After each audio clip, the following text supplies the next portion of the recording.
Donc, Philippiens, chapitre 4, et sans grande surprise, c'est le verset 4. Mais avant d'aller là, j'aimerais vous citer un passage que tantôt j'ai cité, un bout de passage du moins. Dans 1 Thessaloniciens, chapitre 5, verset 18, nous y lisons « Rendez grâce en toutes choses ». Facile. Facile, facile, facile. Prend un peu de pratique, mais c'est facile. On rend grâce en toutes choses, non pas tant. Parce que si on réfléchit à ça, pour rendre grâce en toutes choses, je dois être reconnaissant de toutes choses. Puis, moi, c'est le tout dans cette phrase-là qui me... Toutes choses.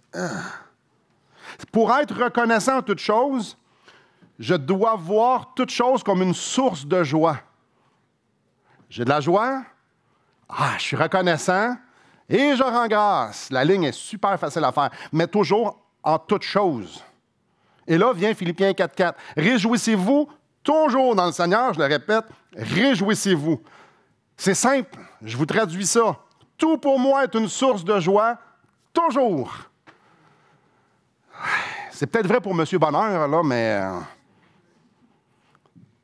tout est un sujet de joie, toujours. Mais oui, probablement, tout le monde ici, c'est pas vrai. Pour moi, c'est pas vrai. Toujours, toute chose, sujet de joie. Ça nous dit ici, réjouissez-vous toujours. C'est un commandement qui est dit 2 fois. Je veux bien, là. Je veux bien, mais je ne suis pas M. Bonheur, moi, là. On fait ça comment? Et c'est ça qu'on va voir. On va plonger dans ce texte-là. On va évidemment aller ailleurs aussi dans la parole de Dieu pour... Qu'est-ce que Paul veut dire? De se réjouir tout le temps. Et veux-tu vraiment dire de se réjouir tout le temps? Comment ça va commencer? Tout au long de la lettre aux Philippiens, Paul parle de joie, sous tous ses angles. Et ce qu'on va voir, c'est que quand il parle de joie, la joie est toujours une réponse à une circonstance contextuelle. Venez avec moi au chapitre 1. Donc, il se passe quelque chose, je réagis avec joie. Chapitre 1, verset 18, là on est toujours dans Philippiens. Qu'importe, 1,18, qu'importe, de toute manière, que ce soit pour l'apparence, que ce soit sincèrement, Christ n'est pas moins annoncé. Je m'en réjouis et je m'en réjouirai encore. Donc, il se réjouit que l'Évangile soit proclamé, même si ça implique que des gens qui la prêchent avec des mauvais motifs. C'est un peu ici le contexte. Alors, on est au chapitre 2, verset 2. « Rendez ma joie parfaite. Ayez un même sentiment, un même amour, une même âme, une même pensée. » Donc, Paul leur demande clairement, rendez ma joie parfaite en étant unis les uns avec les autres. Toujours chapitre 2, au verset 17. « Et même si je sers de libation pour le sacrifice et pour le service de votre foi, je m'en réjouis. Et je me réjouis encore avec vous tous. Vous aussi, réjouissez-vous. De même, et réjouissez-vous avec moi. » Donc, il demande aux gens de Philippe de se réjouir avec lui dans les souffrances et dans les sacrifices pour la cause de Christ. Verset 29. « Recevez-le donc dans le Seigneur avec une joie entière et honorez de tels hommes. » Donc, Épaphrodite a failli mourir. Puis là, il dit « Hey, réjouissez-vous parce qu'il retourne chez vous. » Le gars a failli mourir. Là, il est bien vivant. « Hey, réjouissez-vous. » Formidable. Chapitre 4, verset 10. J'ai éprouvé une grande joie dans le Seigneur de tout ce que vous avez pu enfin renouveler l'expression de vos sentiments pour moi. Vous y pensiez bien, mais l'occasion vous manquait. Donc, lui, il est content, il se réjouit, il est rempli de joie. Une grande joie ici qui nous parle. Parce que l'Église lui a fait des dons généreux. Chaque fois que Paul parle de la joie dans la lettre aux Philippiens, c'est toujours lié à une circonstance. Bref, quelque chose qui lui apporte de la joie. L'Évangile est proclamé, ça lui apporte de la joie. L'unité dans l'Église, ça lui apporte de la joie. Le retour d'un bien-aimé qui a failli mourir, comme je viens de le dire, ça lui apporte de la joie. Les dons généreux, ça lui apporte de la joie. Les souffrances, les persécutions, le service pour la cause de Christ, ça aussi, ça lui apporte de la joie. Pour Paul, tout est un sujet de joie. C'est pourquoi il est capable de dire, réjouissez-vous, toujours. Donc, il y a des circonstances, fait waouh, super, ça me porte de la joie. Puis là, si vous ne connaissez pas beaucoup Paul, Vous dites, hey, lui, c'est lui, M. Bonheur, on le rencontre finalement. Pas tant. Pas tant. Venez avec moi dans Acte 16. Évidemment, laissez votre main dans Philippiens 4. On va sûrement y revenir. Donc, venez avec moi dans Acte 16. Donc, pour ceux qui le connaissent moins, ce fameux Paul-là, Paul, c'est un apôtre. C'est un apôtre qui enseignait, qui prêchait, qui évangélisait énormément tout le temps. Et puis, les gens n'aimaient pas ça. Donc, à plus d'une reprise, il a été mis en prison. À plus d'une reprise, il s'est fait battre. À plus d'une reprise, il a été laissé pour mort. À plus d'une reprise, il a souffert des choses que la plupart d'entre nous ne subiront jamais dans notre vie. Lui, à plus d'une reprise. Et là, on va juste prendre une photo. On va regarder une des fois qu'il est en prison. Ça ressemble comment? Acte 16, on lit à partir du verset 20. « Et les présentèrent aux prêteurs en disant, « Ces hommes troublent notre ville. » J'espère qu'ils prêchent l'Évangile. « Ce sont des Juifs qui annoncent des coutumes qu'il ne nous est pas permis ni de recevoir, ni de suivre à nous qui sommes Romains. » La foule se souleva aussi contre eux. Et les prêteurs, ayant fait arracher leurs vêtements, ordonnèrent qu'on les batte de verge. Après qu'on les eut chargés de coups, ils les jetèrent en prison, en recommandant au geôlier de les garder sûrement. Le geôlier, ayant reçu cet ordre, les jeta dans la prison intérieure et leur mit les ceps aux pieds. Jusque-là, là, on s'entend, c'est rough. C'est pas une belle journée, ça. Ça, c'est pas une belle... Se faire charger de coups. Avez-vous déjà vu la Passion du Christ? OK, mais juste avant qu'il se fasse crucifier, il s'est fait charger de coups. Et vous voyez dans votre esprit, qu'est-ce que les Romains sont capables de faire avec du monde qui cause le trouble? C'est ça qu'il a vécu, lui-là. Là. Puis ça le dit, il s'est fait jeter en prison. Disons qu'il n'y avait pas beaucoup de médias dans ce temps-là qui pouvaient rapporter un peu d'abus. C'était que de l'abus. C'était toujours ça. C'était le but de leur activité. On va être méchant, on va être sadique pour être sûr que ça ne recommence plus jamais. Et là, on est en train de penser, ce gars-là vient de subir ça à cause qu'il a prêché l'Évangile. Qu'est-ce qu'il fait? Là, il y a les ceps aux pieds, il y a probablement des gardes à côté de lui, il a été chargé de coups, il doit être plein de blessures, il n'y a plus vraiment beaucoup de vêtements sur lui. Et là, c'est en train de sécher, ses plaies sont en train de sécher. Dans le fond d'une prison romaine, il est en train de faire quoi? Dans une petite boule, puis il pleure. Vers le milieu de la nuit, Paul et Silas priaient et chantaient les louanges de Dieu. Hein? Quoi? T'as un peu, là. Il vient de se faire battre. Il est en prison. Il ne sait pas s'il va survivre. Lui, nous, on le sait que son histoire ne finit pas là. Mais lui, il ne le sait pas. Mais c'est pas grave. Hey, on chante. On prie. Wouhou! Hein? Paul ne fait pas juste dire des mots quand il dit « Réjouissez-vous toujours ». Il vivait. Dans les pires situations, il est en train de le vivre. Je me réjouis. Je me réjouis. Il était capable de tirer de la joie dans toutes les circonstances de sa vie. Et là, c'est écrit dans mes notes, je veux bien, mais comment? Comment je fais ça? Voyons donc. Philippiens 4.4 nous le dit. C'est simple. Réjouissez-vous toujours dans le Seigneur. Et dans le Seigneur, c'est là la clé. Donc, peu importe la peur, peu importe l'anxiété, la souffrance, les circonstances, dans le Seigneur, on peut toujours trouver de la joie. Pas de la joie du monsieur bonheur, puis « Oh, ça va bien ». Non. Pas la joie parce que tout va bien, tout est sous contrôle. Non. Pas la joie qui nous fait rire. Ça va bien. Non, pas cette joie-là. On parle ici d'une joie qui illumine nos ténèbres. Une joie qui apporte la paix de l'âme.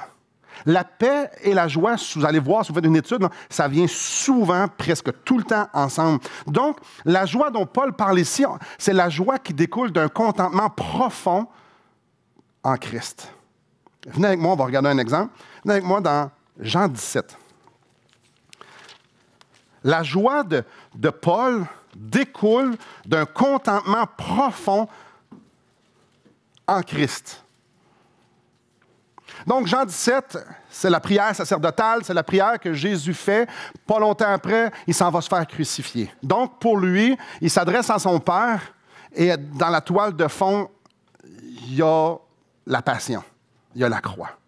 Jean 17, au verset 13, Voici ce que Jésus dit.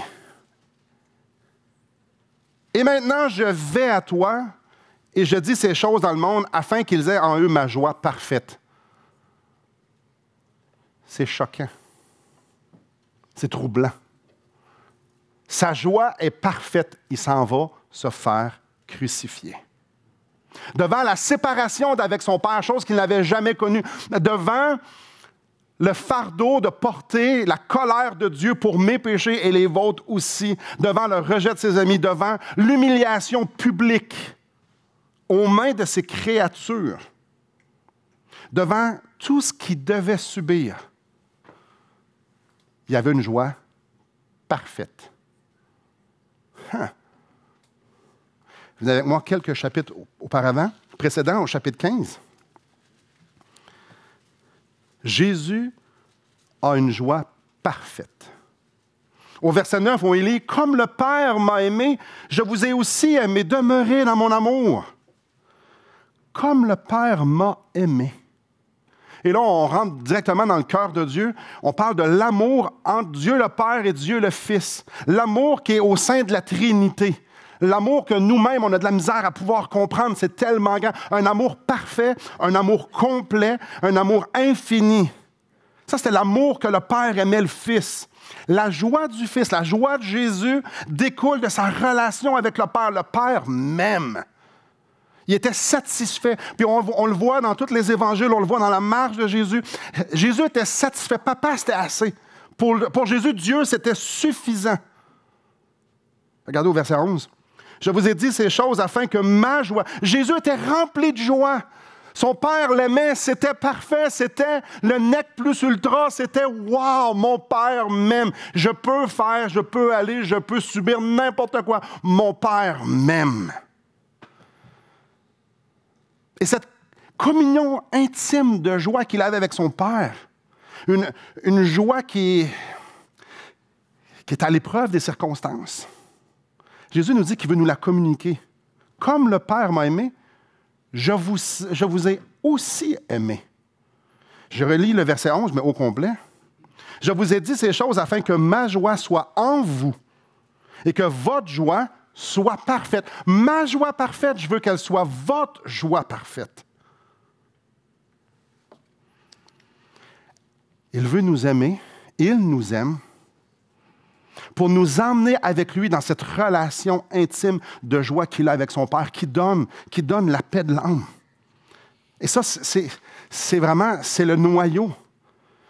Dieu aime son Fils est pleinement satisfait dans son Père, et cette joie-là, elle est parfaite en dépit des circonstances. Puis il me dit, regarde, je vais t'aimer de cet amour-là. Viens, je veux que ma joie parfaite soit avec toi. Je veux qu'on soit dans cette unité-là, dans cette relation-là parfaite de joie. Est-ce que c'est une joie bon marché? Est-ce que c'est une joie humaine? Mais absolument pas. C'est une joie qui est au sein de la Trinité. C'est un fruit de l'Esprit. Dans Galates 5, 22, on y lit, « Mais le fruit de l'Esprit, c'est l'amour. » Lui, on le connaît super, on en parle souvent. La joie. Puis le troisième, la paix. C'est toujours ensemble, ou presque toujours ensemble. L'Esprit que Jésus-Christ a mis en dedans de nous, l'Esprit de Dieu nous rappelle que nous sommes enfants de Dieu. Cet Esprit-là, c'est lui qui nous dit « Hey, Dieu, c'est ton Père. Tu es aimé de Dieu, tu es chéri de Dieu. » Est-ce qu'il y a quelque chose qui apporte plus de joie que savoir que le Créateur de l'univers, celui qui est de tous les temps, celui qui n'est pas restreint par rien, il m'aime, c'est mon Père, j'ai une filiation avec lui. Joie, c'est l'Esprit qui nous communique ça. C'est l'Esprit de Dieu qui nous rouvre les yeux sur les réalités spirituelles concernant Dieu. Ce n'est pas un Dieu loin dans le ciel, mais c'est un Dieu très présent. Je vais être avec vous jusqu'à la fin du monde. C'est l'Esprit de Dieu qui vient allumer ces vérités-là dans nos cœurs pour que ça puisse jaillir en de la joie. Hey, Jésus-Christ n'a pas honte de nous appeler frères. Lui, le saint, lui, le pur, lui, le créateur, il appelle moi son frère. Mais il n'a même pas honte de m'appeler frère, même si moi je suis pécheur, puis lui, il n'a pas de la honte. Wow! C'est l'Esprit de Dieu qui prend ces vérités-là, qui font comme « Hey, c'est à toi, ça! » Et ça apporte de la joie. La joie dans le Seigneur nous est toujours communiquée par l'Esprit. La joie dans le Seigneur, c'est pas Dieu me bénit, puis « Ah, c'est tellement extraordinaire! » Puis après ça, on arrive à quelque chose, puis « Oh non, c'est bien plate. » Non, la joie du Seigneur, elle est parfaite, puis elle est là, puis elle est produite par l'Esprit. C'est pas quelque chose de naturel. C'est pas quelque chose qu'on peut travailler pour avoir plus de joie. Non, c'est produit en nous par l'Esprit de Dieu. C'est l'Esprit de Dieu qui nous fait voir Dieu, qui nous fait voir son œuvre partout. C'est l'Esprit de Dieu qui nous fait relier Dieu, Jésus-Christ, sa suprématie et toutes ces beautés qu'on peut voir, qu'on peut sentir, qu'on peut toucher. C'est lui qui nous pousse, c'est son esprit qui nous pousse à se réjouir comme le psalmiste. L'Éternel règne, ô terre, exulte d'allégresse. Réjouissez-vous, îles nombreuses. L'Éternel règne. C'est l'Esprit de Dieu qui dit « Hey, Dieu est souverain. Wouhou! Dieu est souverain, il règne. » C'est lui, parce que ça ne veut rien dire, ça, pour du monde qui ne connaisse pas Dieu. Mais pour nous, ça veut dire quelque chose. Nous, on peut se reposer dans la souveraineté de Dieu. Ceux qui ne connaissent pas Christ, ceux qui n'ont pas l'Esprit de Dieu, ne peuvent pas faire ça. Intellectuellement, ils peuvent le savoir, mais ils ne peuvent pas se reposer parce qu'ils ne sont pas inclus là-dedans. C'est l'Esprit de Dieu qui nous allume là-dessus. Quand tu es satisfait de la volonté de Dieu, l'Esprit te fait chanter comme le psalmiste. Je m'approcherai de ton autel, de toi, Dieu, ma plus grande joie. Tu me fais savoir quel chemin mène à la vie. On trouve une joie pleine en ta présence, un plaisir éternel près de toi. La grande majorité des gens qu'on rencontre, on leur parle de Dieu, vont nous dire c'est plate. Lire la Bible, aller à l'église, il n'y a rien d'autre à faire le dimanche matin. Ce matin, vous n'avez rien d'autre à faire. Un instant, c'est l'Esprit de Dieu qui nous dit « Non!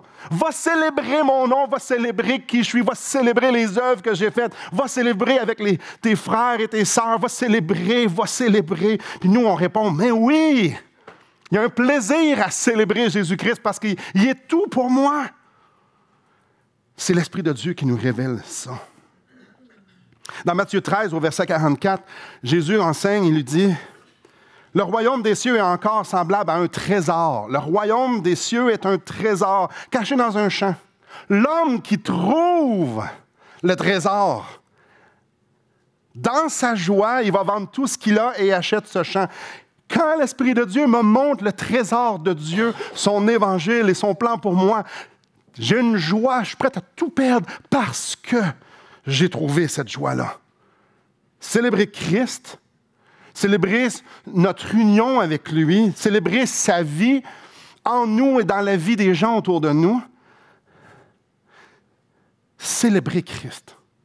C'est ça qui poussait Paul à chanter et à louer dans une prison romaine. Il y avait toutes les raisons du monde de célébrer parce qu'il regardait à Christ, parce qu'il se réjouissait dans le Seigneur. Et retournons dans notre texte. Dans le Seigneur. L'Esprit de Dieu produisait en lui un bouillonnement dans son âme. Et un bouillonnement, peu importe si tu es à côté des gardes romains, tu chantes. Tu te réjouis parce qu'il y avait les deux yeux fixés sur son roi, sur celui qui règne depuis toujours et pour toujours. Mais quand on relit le passage, « Réjouissez-vous toujours dans le Seigneur », je le répète, « Réjouissez-vous ». Et probablement que tout le monde ici connaissez le chant. « Réjouissez-vous toujours dans le Seigneur ». C'est parfait comme chant parce qu'on chante la Bible. Mais c'est probablement pas chanté sur le même ton qu'eux autres l'ont lu. Réjouissez-vous toujours dans le Seigneur, je le répète, réjouissez-vous. Ce sont des paroles excessivement dures pour ceux qui sont en train de vivre des persécutions. Je ne pense pas qu'ils chantaient ça comme autour d'un feu, eux autres, hey, puis c'est le fun. Non, non, ils ne faisaient pas de feu. Ils étaient en pleine persécution, eux autres, là. Eux, les Romains rentraient dans leur maison, puis ils déchiraient les familles, ils mettaient des pères, puis des mères, puis des enfants en prison. Il y avait du monde qui se faisait tuer. C'était très difficile de trouver de la nourriture. Ils se faisaient battre. C'est à eux autres, c'est eux autres. C'est ça le contexte de recevoir « Réjouissez-vous toujours dans le Seigneur ». Puis c'est répété 2 fois, puis les 2 fois, c'est un impératif. Ce n'est pas une option. Ils devaient se réjouir. Réjouissez-vous. Paul sait probablement mieux que n'importe qui à quel point c'est important de se réjouir dans le Seigneur, parce que souvent, c'est la seule façon que tu peux survivre quand tu es dans la misère. Ici, ce n'est pas un encouragement simpliste de dire « Allez hop, ça va être correct. Mets-toi un sourire d'en face, voir la vie est belle. Ça va aller mieux. » Ça ira peut-être pas mieux. Il y en a une gang qui sont morts là-dedans. Paul lui-même était martyr. C'est pas vrai que ça va mieux aller, là. Ça va continuer à faire mal. Mais encore, réjouissez-vous. Toujours dans le Seigneur. Le gars qui écrit ça est encore en prison. Cette lettre-là a été écrite alors que Paul est dans une prison romaine. Avec tout le contexte qu'on peut imaginer de ce que c'est être dans une prison romaine, dans le fond d'un cachot, avec attaché, enchaîné sur un mur, avec probablement des plaies un peu partout. Il est en train de leur dire, à une église qui est en train de souffrir, réjouissez-vous.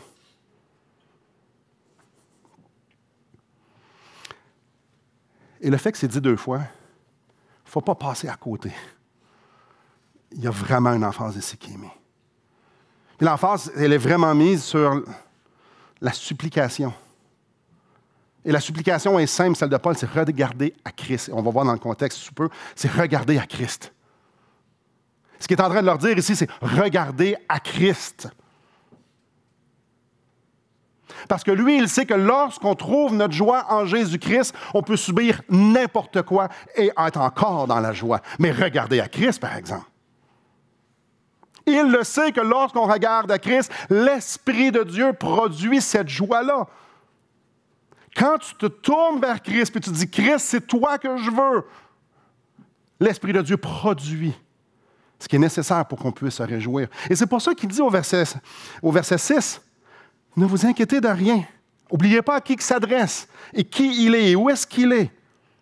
Mais en toute chose, faites connaître vos besoins à Dieu par des prières et des supplications avec des actions de grâce. »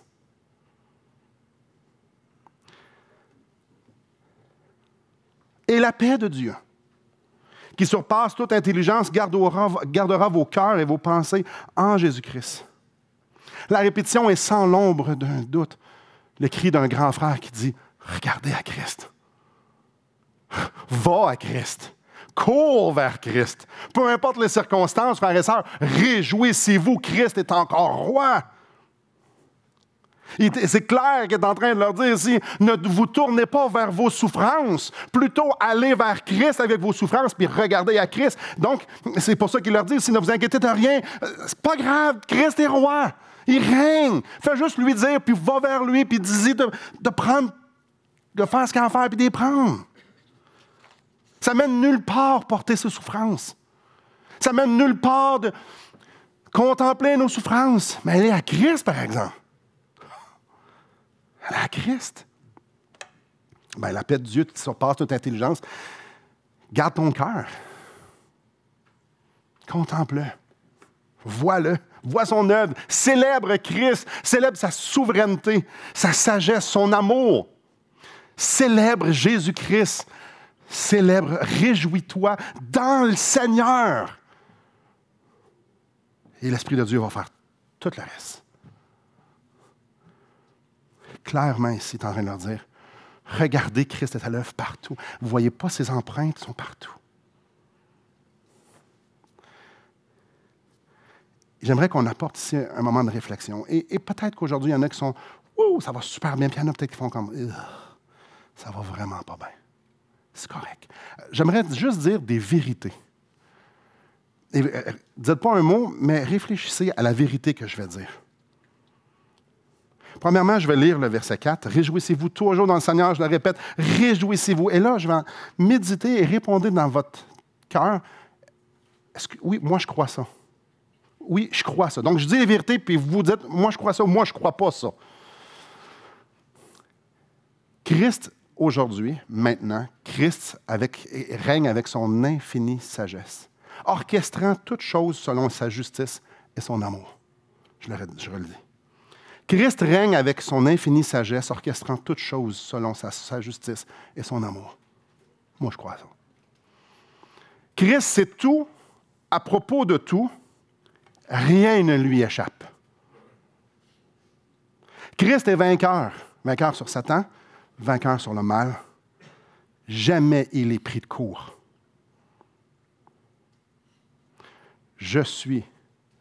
nous sommes les bien-aimés de Christ. Chaque chose qui arrive apporte de la gloire à Christ. C'est de lui, par lui et pour lui que sont toutes choses. À lui soit la gloire au siècle des siècles. Chaque chose qui arrive apporte de la gloire à Christ. Nous sommes ses enfants participants actifs dans le plan de Christ. Ses enfants sont participants dans son plan. Le maître de l'univers, l'architecte de mon salut, me place dans des circonstances. Il m'utilise pour démontrer sa gloire et qu'il est au monde entier, aux anges. Il veut démontrer à tous, à toute créature, qu'il est glorieux. Et là-dedans, il m'utilise. Réjouissez-vous toujours dans le Seigneur. Je le répète, réjouissez-vous. Et là, on va tomber terre à terre. Mais pourquoi c'est si difficile? Parce que parfois, le Seigneur permet des trous dans notre vie. Parfois, il va permettre des trous pour se glorifier. Et ça fait mal. Si je perds ma femme, Élise, ça va faire un méga trou dans ma vie. Croyez-le, parce qu'elle a une partie intégrante de ma vie. Je l'aime. C'est la moitié de moi-même. Je l'aime. Si Dieu me l'enlève, et ça se peut qu'il l'enlève, parce qu'il y a son souffle de vie dans ses mains, ça va faire un trou dans ma vie. Ça fait un trou. Si demain matin, pour une raison X, je me fais amputer la jambe parce qu'il y a eu une bactérie, littéralement, ça va faire un trou. Je vais avoir un problème. Dans ma vie, je ne pourrai plus me promener comme j'ai l'habitude de me promener. Je vais avoir un trou dans ma vie. Et ça a un trou aussi émotionnel là-dedans. Dans une partie un peu plus simple, il est 5 heures, je m'en vais sur la rive sud, j'ai une crevaison sur le pont. C'est drôle. J'ai dit, je perdais ma femme, perdais la jambe, pas de commentaire. Je fais une crevaison sur le pont. Hey, ça, c'est plate, hein? Ça, c'est pas cool, par exemple. Hey!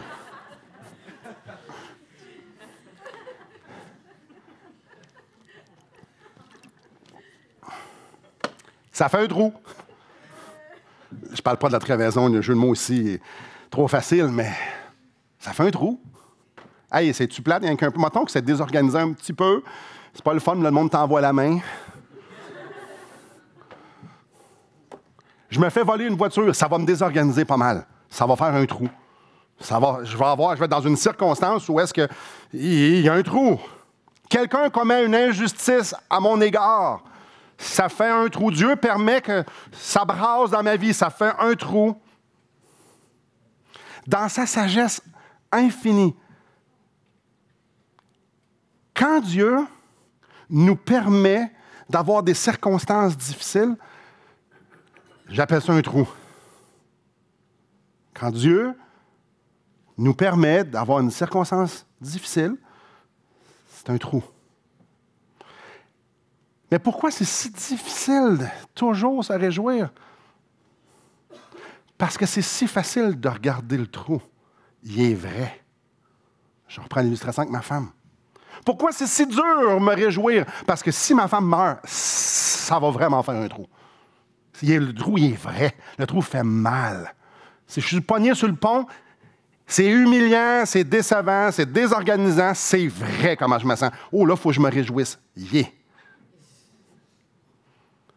C'est impossible de rendre grâce. Humainement, c'est impossible que je vais rendre grâce pour mon trou. Humainement, non. Hey, en passant, merci Seigneur, tu voulais m'enlever ma femme. Hey, c'est un bon call, bravo. Ouais, regarde, j'aime ça.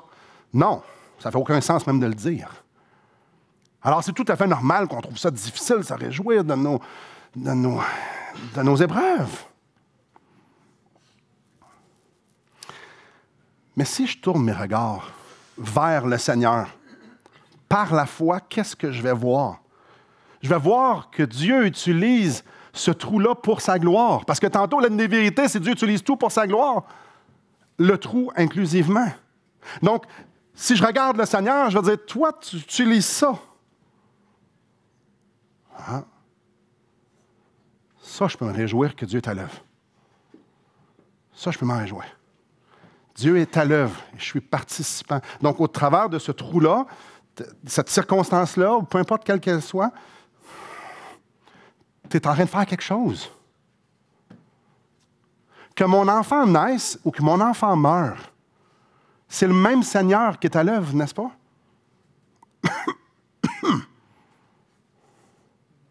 Que je me fasse engager ou que je me fasse congédier, c'est le même Seigneur qui est à l'œuvre. Qui règne?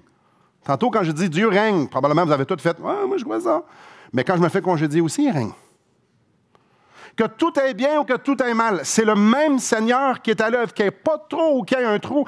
Christ règne encore, puis Christ m'aime encore, puis Christ est encore toute chose, puis sa bonté est encore parfaite, puis son amour est encore parfait, puis sa justice est encore parfaite. Qu'il y ait un trou ou qu'il n'y en ait pas.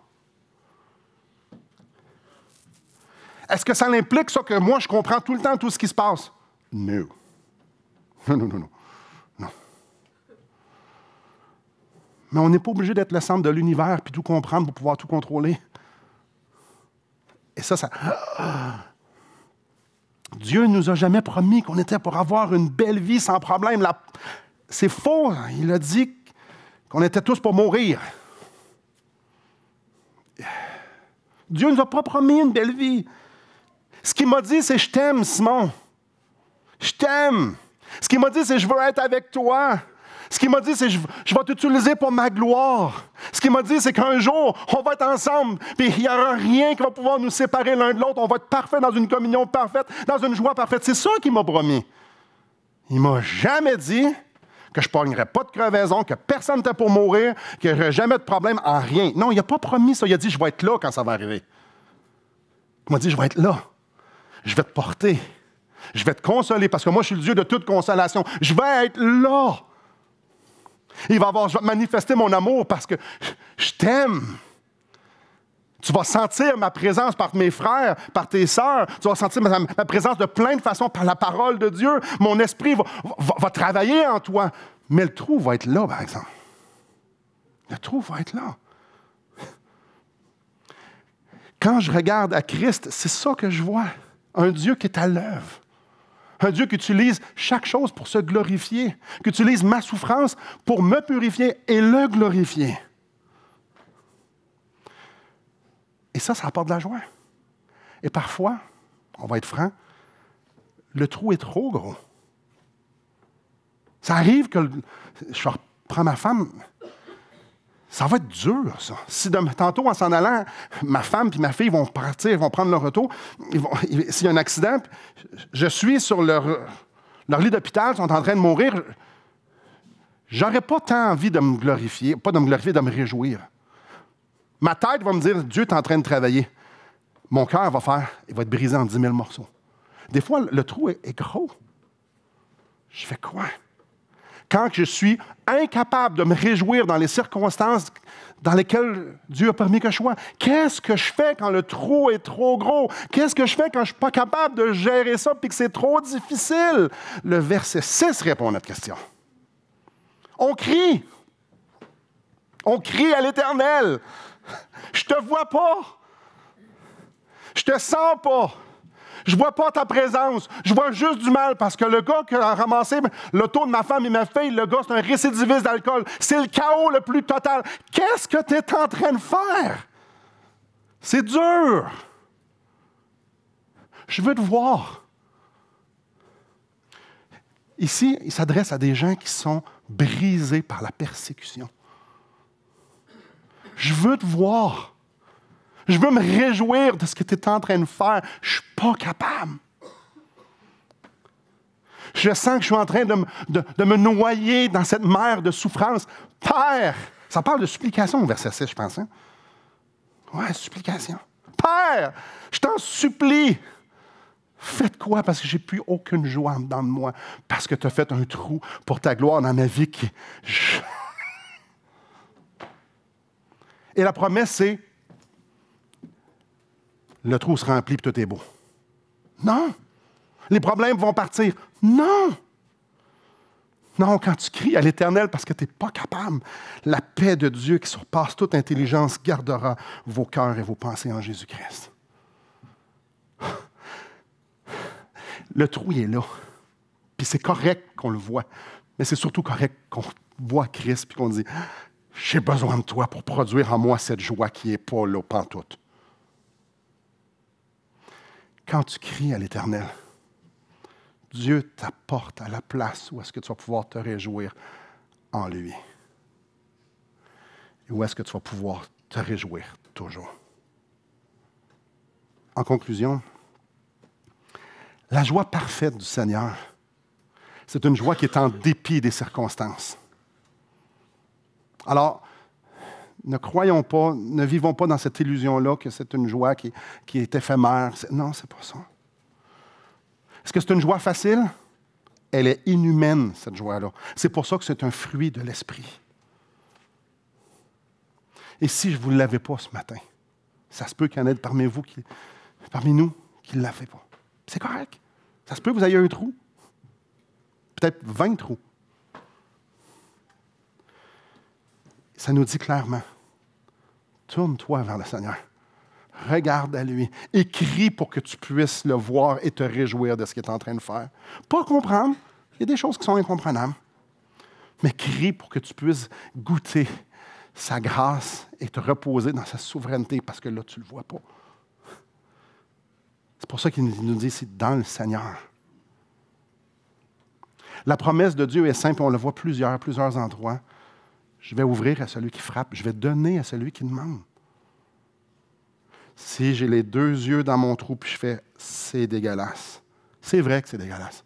« Ah, ça fait mal », c'est vrai que ça fait mal. « Ah, je ne suis plus capable », c'est vrai, tu as toutes les raisons. Si tu fais ça, tu restes dedans. Mais si Dieu me dit « hey, viens me voir », et ma paix, qui surpasse toute intelligence, va garder ton cœur attaché. Et tu vas avoir cette joie-là parfaite dont Jésus avait. Et ce matin, on s'avance vers la table du Seigneur. Et j'aimerais que vous tourniez, on ne le fait pas toujours, mais tournez avec moi dans 1 Corinthiens au chapitre 11.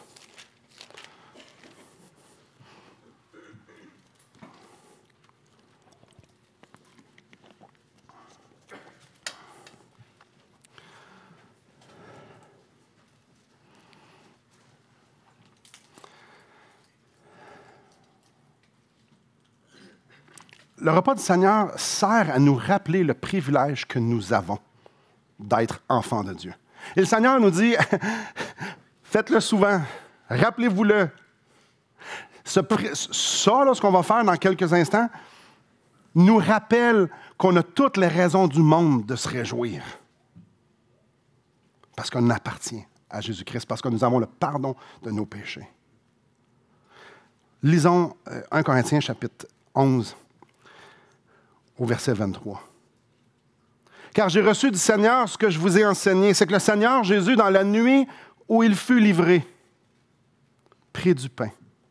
Et après avoir rendu grâce, le rompit et dit, « Ceci est mon corps qui est rompu pour vous. Faites ceci en mémoire de moi. » Rappelez-vous que je suis venu pour vous.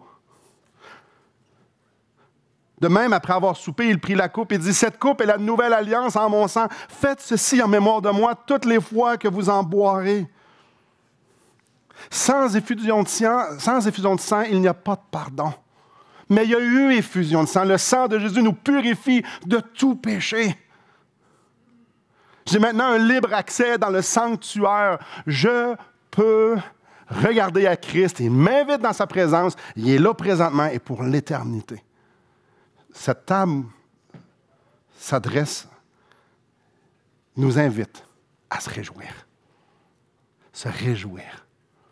Se réjouir de qui est, se réjouir de qui on est, de ce qu'il fait, de ce qui s'en vient. Et ce qu'on voit dans la parole de Dieu, c'est les gens qui ont compris ça qui l'apprennent la table du Seigneur. C'est les gens qui ont mis leur foi en Jésus-Christ. C'est ceux qui ont dit « Sauve-moi, je suis pécheur, je mérite l'enfer, sauve-moi. Tu es le seul qui peut me sauver parce que tu es le seul qui est mort pour moi. » Donc, si vous n'avez pas mis votre foi en Jésus-Christ, si vous n'avez pas dit « Seigneur, sauve-moi, je veux t'appartenir », Je veux être avec toi. Je veux que tu sois avec moi. Laissez passer les éléments, mais réfléchissez sur votre besoin. Là, pourquoi Jésus est venu ici? Pourquoi Jésus est mort? Pourquoi Jésus est ressuscité? Réfléchissez là-dessus. Et là, ce qu'on voit dans la parole de Dieu aussi, c'est les gens qui participaient à ça, c'est ceux qui ont été baptisés. Donc, qui ont dit publiquement, Jésus-Christ est mon Sauveur, est mon Seigneur. Donc, si vous n'êtes pas baptisé, laissez passer les éléments et je vous pose la question, pourquoi vous n'êtes pas baptisé? Parce que je suis gêné de dire mon témoignage. C'est une bonne raison, ça. Viendrez me voir après si vous n'êtes pas baptisé. Pourquoi? Pourquoi on ne veut pas dire publiquement Jésus-Christ est mort pour moi? Publiquement.